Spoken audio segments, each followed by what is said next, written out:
ولقد أرسلنا موسى بآياتنا وسلطان مبين إلى فرعون وهامان وقارون فقالوا ساحر كذاب فلما جاءهم بالحق من عندنا قالوا اقتلوا أبناء الذين آمنوا معه واستحيوا نساءهم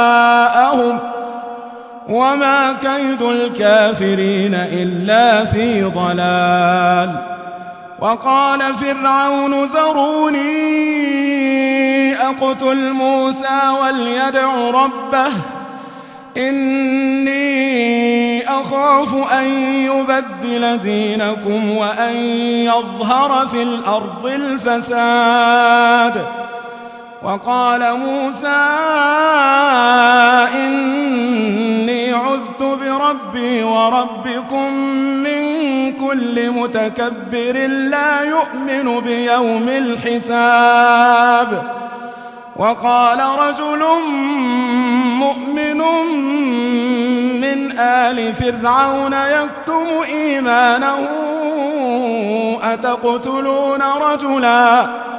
أتقتلون رجلا أن يقول ربي الله وقد جاءكم بالبينات من ربكم وإن يك كاذبا فعليه كذبه وإن يك صادقا يصبكم بعض الذي يعدكم إن الله لا يهدي من هو مسرف كذاب.